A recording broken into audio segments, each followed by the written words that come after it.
So I was in Baltimore, Maryland yesterday, and just, visiting family in Pennsylvania mostly, and Maryland as well. And it turns out that right down the street from where I was staying at my cousin's house, which, by the way, is like right next door to the Volvo engine plant, which is kind of cool, they have a neighborhood yard sale that goes for at least 2 or 3 miles. I mean, well, alright, I'm exaggerating a little bit. But it goes into a newly developed neighborhood and then spills out onto about a mile stretch of road. And includes some businesses as well. Now, it's impossible to visit every yard sale in this entire event. But I had like $20 to spend, that I was willing to, spend on whatever. And I went to this one yard sale it was like one of the first ones I went to. And I saw a whole bunch of antiques, so I got excited. My dad as well, because he's into antiques like I am. More so than I am, actually. And I went to this table that was covered in antique bottles. And on this table was this box. And I looked at it for about a second, thinking, what the hell? I mean, you just don't expect to see old Japanese toys at a flea market. And at least I didn't actually consider it. I wasn't even looking for anything like this before, so I thought it'd be kind of cool. It was marked $30. I offered him $20. He took it. Let's take a look at what I bought. Now, before I say anything about the actual boat, the box is not... I'm not really sure if it's original or the right one, because the boat is longer than the box is.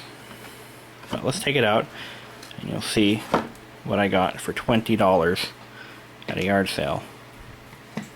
And then I'll explain what I did to it already. In fact, after this segment of the video, you'll see all the work I had to do to make this thing actually work again. So, let's take a good look around, and we'll go over each feature. This is the rudder. It is powered by the child. You basically turn it in any direction you want. We have a removable panel that covers the battery and the motor. We have a motor here. This is the control lever. It looks like a throttle.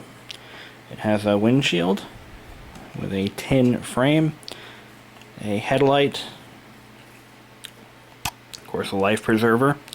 It has, these are actually, I believe these are supposed to be lights, but they're not. There are no lights in them. They're just basically tin tacked on pieces. And we have a flag holder in the very front. The flag is missing, but I'm going to make my own. I'm going to make my own flag for it. I might put a pirate flag on it. I don't know. That's the only thing missing, is the flag. Now, I didn't know if it worked or not when I bought it, but I didn't care. It was all there, and it was in pretty good condition. I've already cleaned the boat. I used Windex. It had a little bit of mildew on it from sitting, probably in a damp attic. You can actually see some of it had stained the paint a little bit. The paint, by the way, is lead paint. This is, it's actually cracking. There's millions of micro cracks going along the wood grain. And that's typical of lead paint.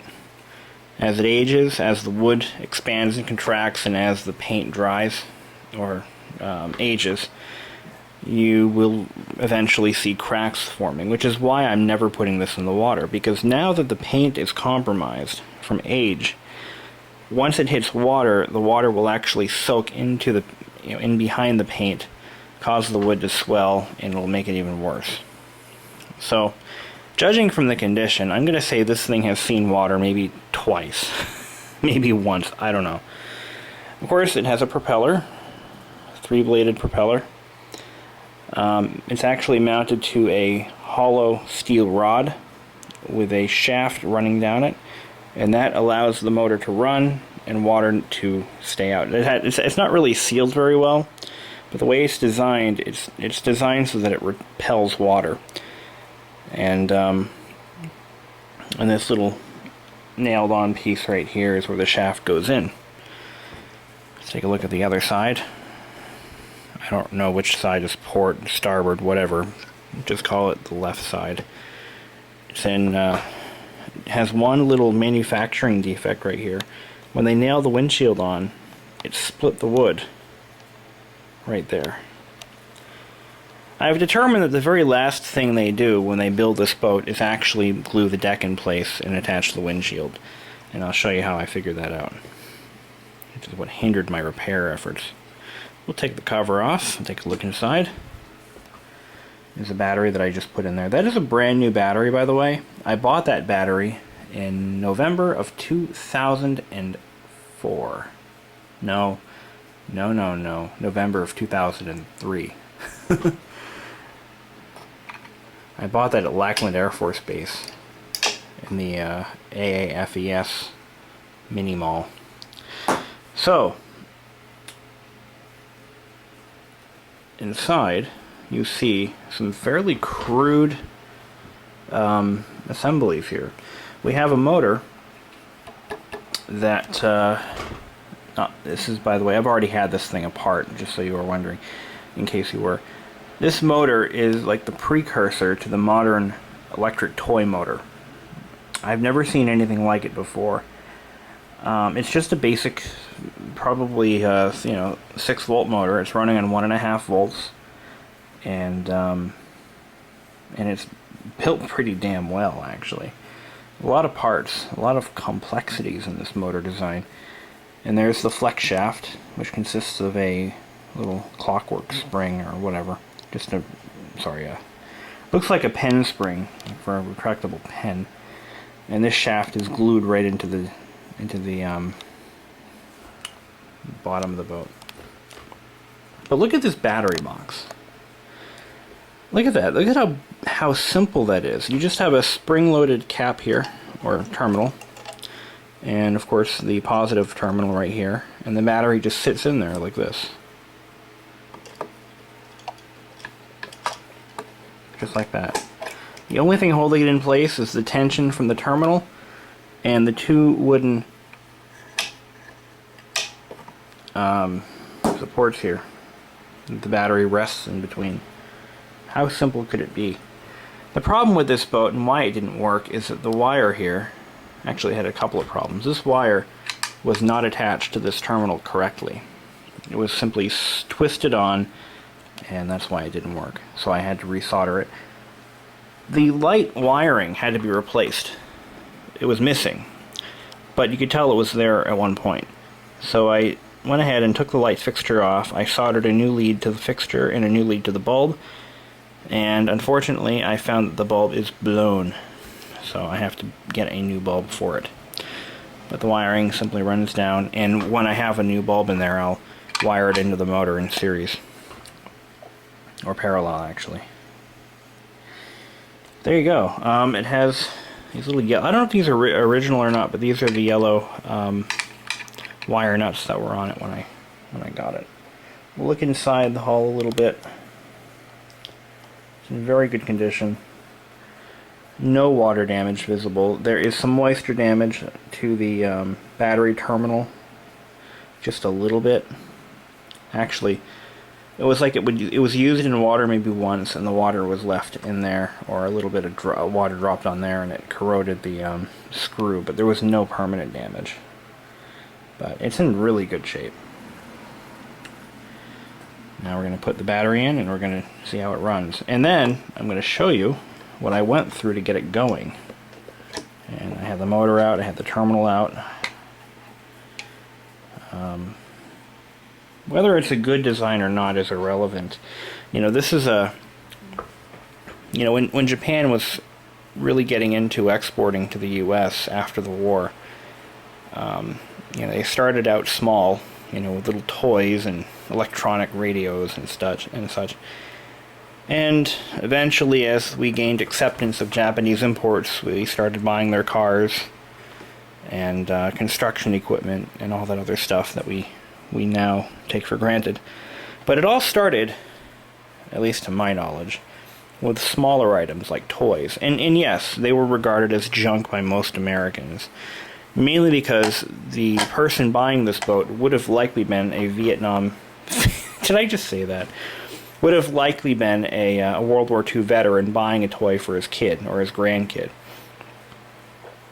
So imagine being a World War II veteran, a survivor of Pearl Harbor, looking down the toy aisle to buy some toys for your kid, and you see something like this. You know, kind of an insult. And, you know, just thinking back in those times, it was different than it is now. So, without further ado, prop is clear.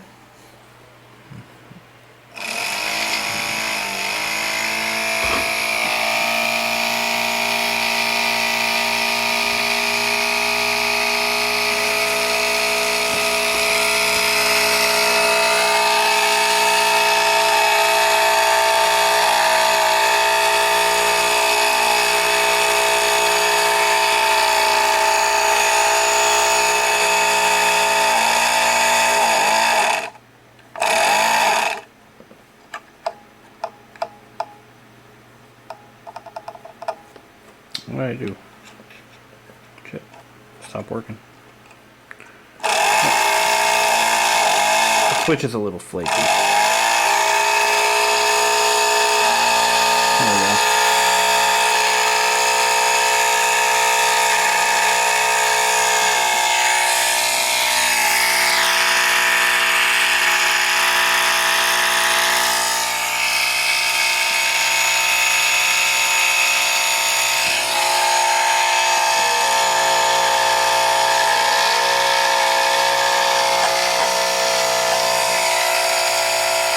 Pretty quiet. Now, once again, I will not be putting this in the water. And the reason is, just to reiterate, the paint, although it looks perfect, if you look closely, it has tiny cracks all along the wood grain. And those cracks will allow water into the boat. And ultimately, the wood will absorb the water, which will cause the paint to crack even further and actually start peeling or chipping. And yes, this is lead paint. Lead paint was very common around that time period, and in fact I believe it was only banned as recently as 1978. So there you go. Lead paint equals, I don't know, nothing really. It's just happens to be lead paint. It's not like I'm going to start chewing on it, and I couldn't be any more dumber than I am now, so I don't think it'll cause me any harm. But nevertheless, there you have it, the wooden toy boat, and you will now see the restoration efforts of this boat and what it looked like when I got it. So stay tuned. Before we go on to that, I want to talk a little bit about the company who made this boat. I'm looking for some information. Now, the box, at least the exterior portion, appears to be original. I went on eBay and I looked for other Japanese toy boats, and they came in boxes just like this one. And with one exception. The ones that I'm seeing on eBay have a different style motor, but they're built the same way. Same, even similar paint schemes, but not the exact same boat. And they came in this box. But what I do know is that this inner box is too small for the boat. By quite a bit. I don't believe the boat was shipped in kit form. I believe it was shipped fully assembled and painted, ready to run. So thinking it might be for a model kit, I don't think that could be true at all. But the company I'm seeing here, HTC, and I see this logo which contradicts the HTC, Japan.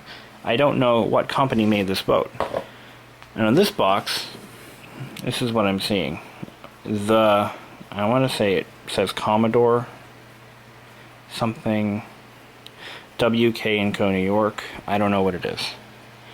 And here is the past. So this box is from Japan. It has some Japanese lettering on it, but it's sort of inconclusive. I don't know who made the boat and what part of this box is original to the boat. So if anyone knows Japanese toys, I would love some information on it. Also, what is it worth? Because on eBay I'm seeing them go for as little as $35. I paid $20 for this one.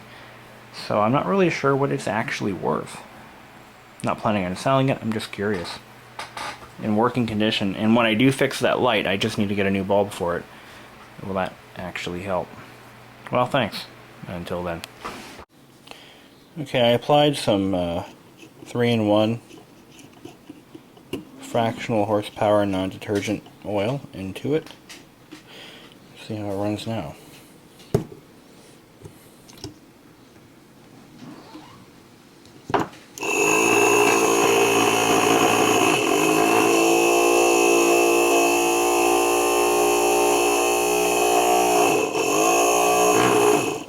It's working. Now, just FYI, that's probably the first time this motor has worked in almost 40-50 years. Think about that. Could be even longer. I don't know how old this boat is. There's no indication of year of manufacture. I just have a 3-digit number, 158. That is on this piece, and I think that's the design number. You know, the boat's actual model number, if you will. Number 158. Alright. Next thing I'm going to do is put some oil down this prop shaft. And obviously there's a wiring issue. I've got to figure out that because that's why it's not working. So, well, I found the problem. I took the rear battery contact out, and I found that it was no longer connected to this wire. It was actually twisted on and not soldered.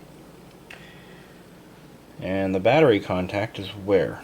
It just went somewhere. I may have put it down. I don't know what I did with it. No, there it is. So here's the battery contact. And all its Japanesiness. And look at that. It's so ornate. I mean, really primitive. I just need to solder the wire onto the contact as it's supposed to be. And it should be working again. That's all I have to do. Here's the bow light, and or actually I think it's more of a searchlight. I soldered wires back onto it and the holder, but unfortunately the bulb is blown. I did a continuity test on the bulb and it came up open, so I'll find another hobby light and put it in there. These are pretty standard flashlight bulbs, so I'll put it back on. Okay, we've got it all back together. I've soldered the wire back on the rear terminal, negative terminal, and I've wired the motor back in, bolted it back in place, put the light back in place. Again, the bulb is blown. We'll be looking for a new one before I wire that in, and everything's all lubricated. It's for ultimateness, ultimate reality. Oh yeah, I cleaned up the bow and hull, as well as the decking. I didn't clean the top here. Still have to do that. So for ultimate realism, I put the cover back on, and I'll now flip the switch for the very first time. Let's see what happens. Alright.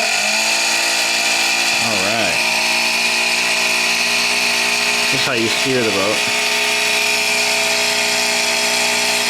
Now, let's make sure I got it in the right direction. It should be rotating in that direction. Yeah, that's correct. You want it to push the water back, not pull it forward. So it's going to, let's see, it's going to draw. Actually, no, I think it's backwards.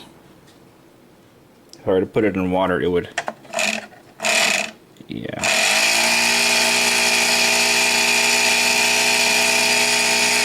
Maybe not.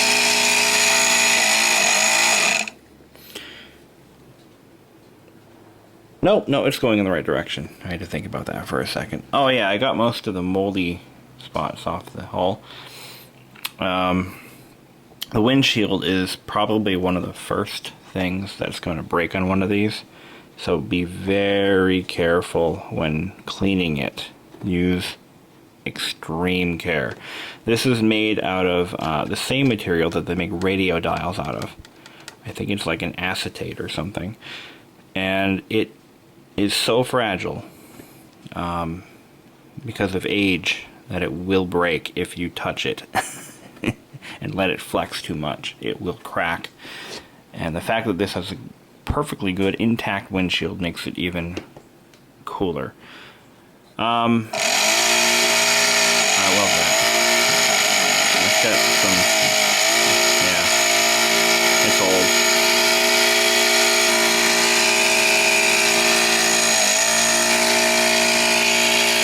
It's actually blowing air, so that's a good sign.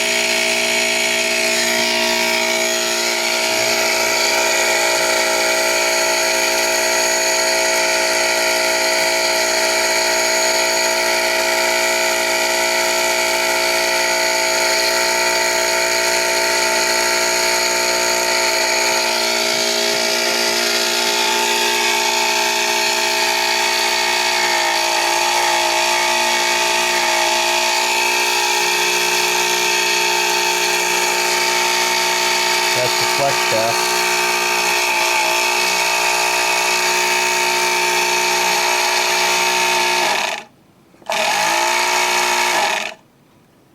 Nice. So now all I'll have to do is make a wooden stand for it. I'm going to make it out of balsa wood, I think. And it'll be a nice little... I'd like to make a boat trailer actually out of balsa wood. I think that'd be kind of cool. Definitely a unique piece. Well, until then, have a nice week.